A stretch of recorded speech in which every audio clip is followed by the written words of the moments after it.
Olá, eu sou a Yolanda Frutuoso e esse é o canal Afrobetizando. Hoje eu decidi trazer algumas personalidades negras que estiveram envolvidas em revoltas, levantes, manifestações durante o período da escravidão.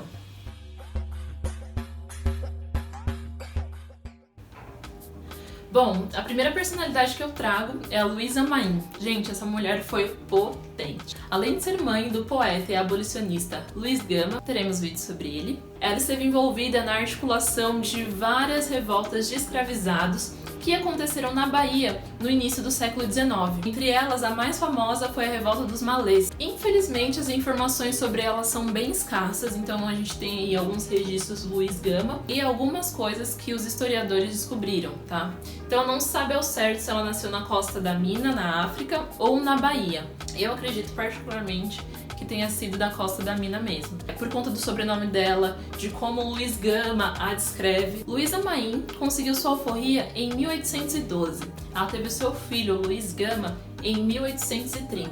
Ela trabalhava vendendo quitutes pelas ruas de Salvador. E assim, ela distribuía mensagens em árabe, ela era muçulmana, tá? E assim, ela pôde se comunicar com os escravizados e negros libertos a respeito do levante contra o sistema escravocrata. Sua casa era uma espécie de quartel-general de revoltas negras. Entre elas, a Revolta dos Malês. Malês era como a população negra de religião muçulmana era chamada, tá? Cerca de 600 negros e negras tomaram as ruas de Salvador. Que belo momento!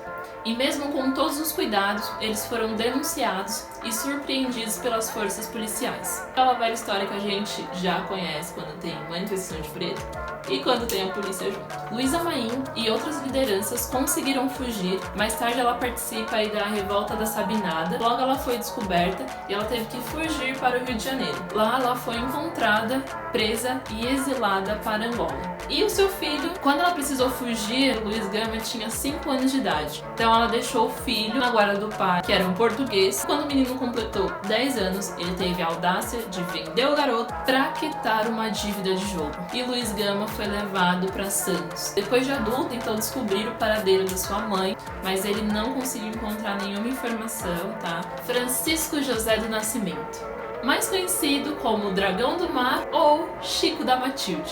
Ele nasceu em Fortaleza e desde muito cedo ele começou a trabalhar em embarcações para ajudar no sustento em casa. Quando adulto, tornou-se jangadeiro e condutor de embarcações. A partir de 1850, com a lei Eusébio de Queiroz, foi proibido o tráfico negreiro. Mas tinha uma galera que queria dar uma desperta. Eles continuaram com o tráfico negreiro entre as províncias em crise. Do Ceará, homens e mulheres escravizados eram levados para as províncias do Nordeste, do Sul e inclusive do Sudeste.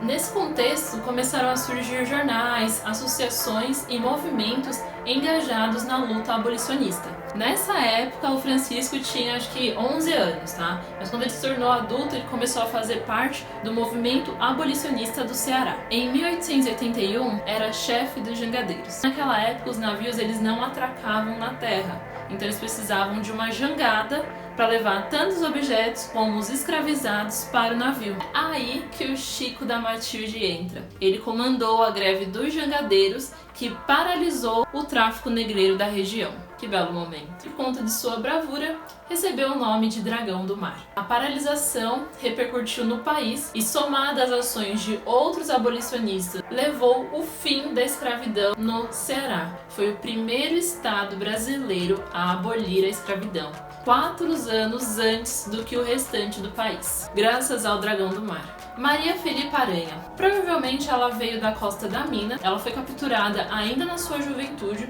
e foi trazida para o Brasil e foi vendida como escrava. Foi enviada a Cametá. Foi trabalhar em uma fazenda escravagista. Não se sabe como ela e outros escravizados conseguiram escapar e formar um dos maiores e mais bem estruturados quilombos do Brasil, o Mola. Com a liderança militar de Maria Felipa Aranha, eles conseguiram expulsar as forças portuguesas e os capitães do mato várias vezes. E ali moravam mais de 300 quilombolas. Além disso, ela tinha um grande conhecimento de política. Ela conseguiu estruturar uma entidade composta por 5 quilombos, a chamada de Confederação Itapocu, que conseguiu derrotar as forças escravagistas também, várias vezes. Benedito Meia Légua.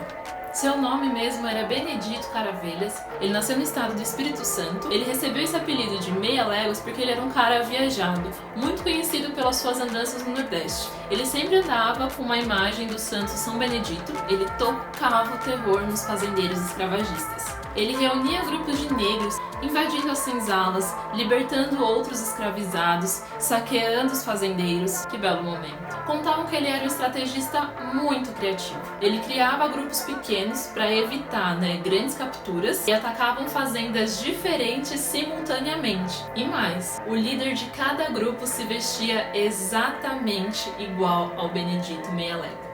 Os fazendeiros até acreditavam que ele era imortal. Sempre que um do grupo era pego, tinha outra rebelião acontecendo com o Benedito. Vinha a pergunta, mas será o Benedito? Benedito Meia Légua, ele foi capturado e dado como morto. Ele foi levado até o cemitério dos escravizados. No dia seguinte, quando foram dar conta do corpo, perceberam que ele tinha sumido e que havia algumas pegadas de sangue no chão.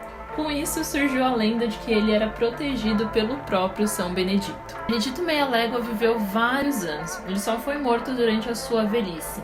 Ele dormia dentro de um tronco de uma árvore.